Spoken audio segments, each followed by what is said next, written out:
really feel like doing this whole thing in binary.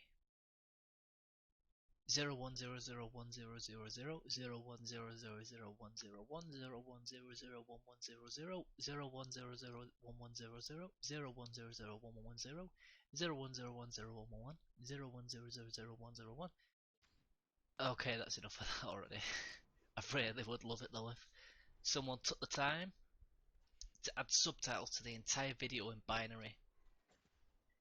Let's do it in human words. My name is Hollow Strife, and welcome to this video where I will be covering the Jack of all trades.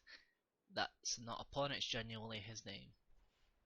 I only realised once I got most of the way through this video that it's actually the first video I have uploaded this year, so I hope you all had a good new year.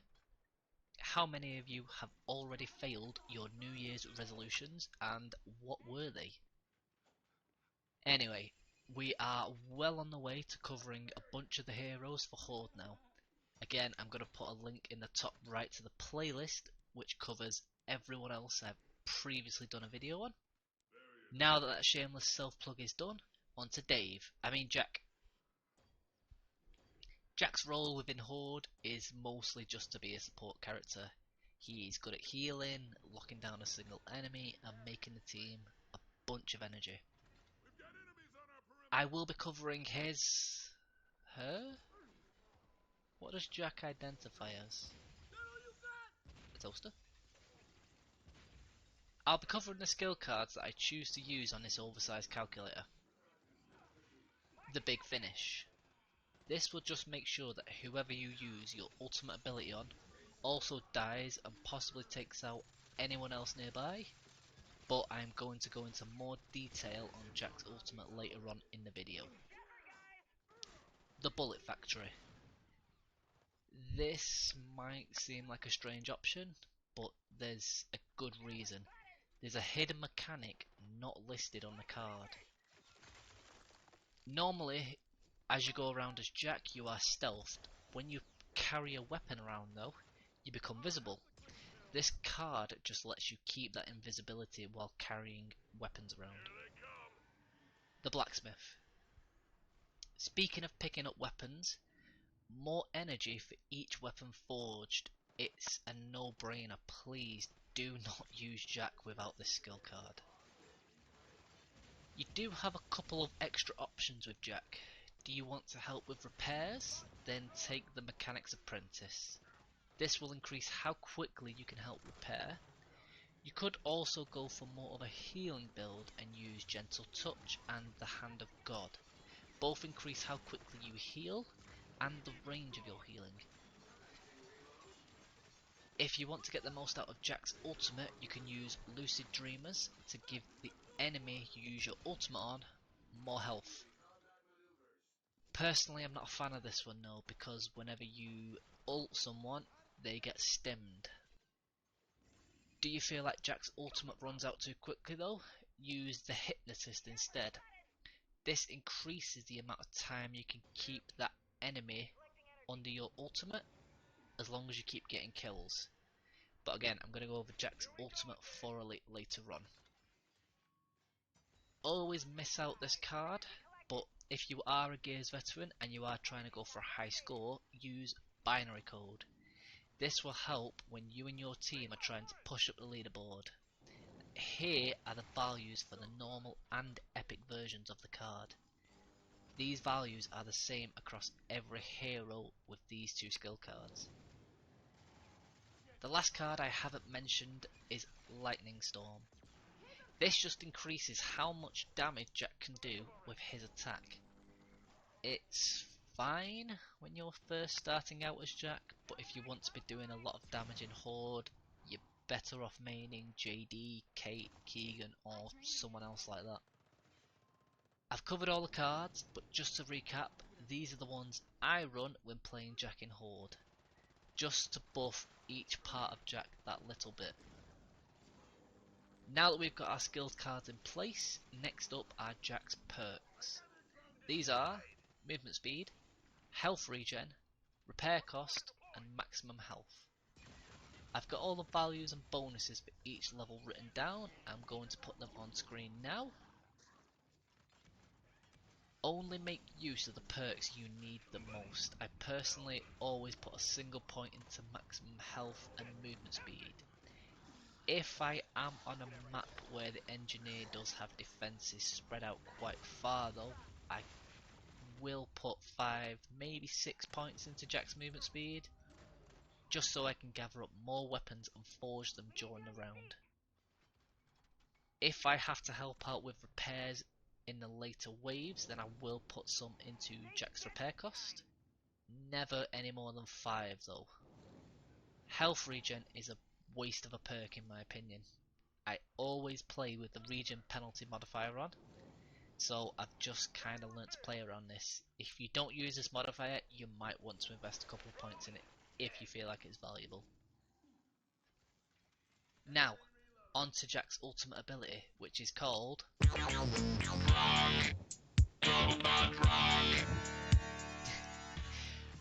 I enjoyed using that far too much. Anyway, Jack will take over the mind of any enemy unit for 20 to 35 seconds depending on what enemy you take over.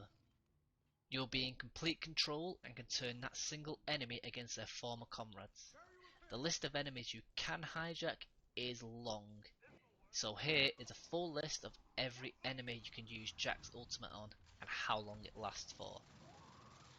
You will notice I've left out the bosses, mini bosses and leeches because you can't use hijack on them. I'm going to show some footage in the background using Jack's ultimate on some different enemies. My personal favourites to use Jack's ultimate on are any kind of Scion, so long as it isn't the Ice Scion, and elite drones. The base cooldown for Jack's ultimate is 5 minutes.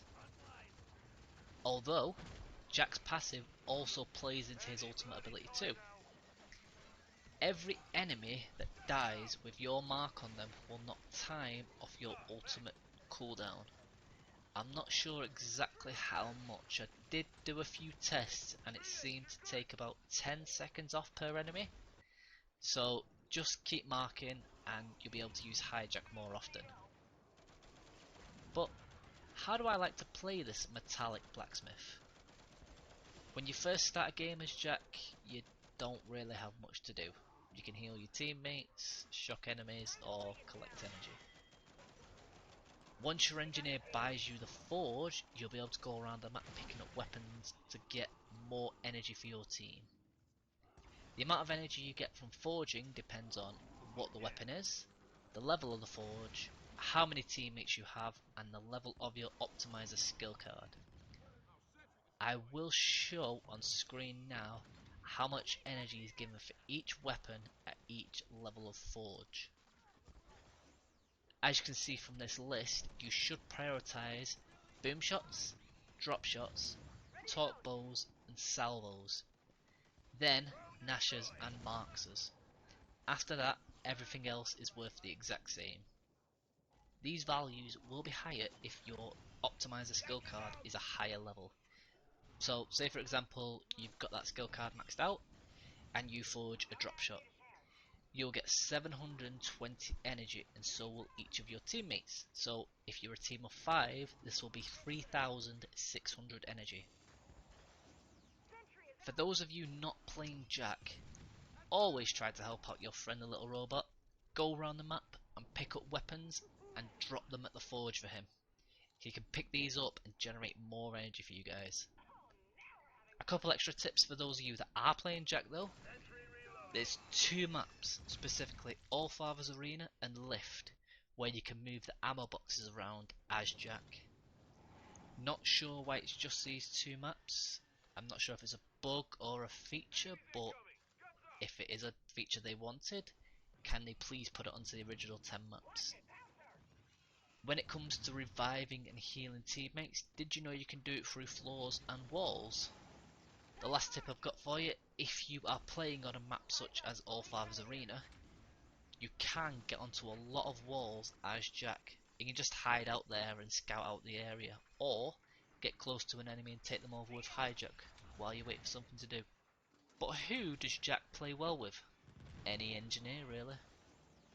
Baird seems to be the most popular choice of engineer right now, but without him you can't get your forge higher than level 1, and you kinda need a higher level forge to justify playing Jack. Other than that, just help out anyone by healing, reviving them, stunning high priority targets. It's a super easy role to play. The last thing to cover with Jack are his skins. These are the Humbug and the Little Robot Boy. Just as a note, I will only cover skins you get from supply or unlock in the game from the Tour of Duty. The pre-order bonuses and Halo Reach skins aren't available to pick up unless they decide to release them later for everyone in the future, sort of like they did with the pre-order skins from Gears 3. Also, the skins you can get from the store, you have to pay iron for them.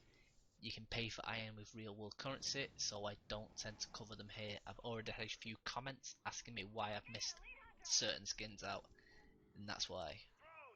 If you made it this far through the video, then thank you so much for watching my hero profile guide on Jack. If you like this or want to see when I upload the next one, be sure to subscribe, hit that like button, leave me a comment below on who you want to see me cover next. I'll also be doing an update video when we know some more information about the Cantus, as he's supposed to be coming later this month, so stay tuned for that. Also, I am in the process of moving house right now, so you might notice these taking me a little bit longer, but stay tuned, I will have the next one out soon. But for now, that's the end of this guide. Thank you for watching, have an awesome day, and I'll see you next time.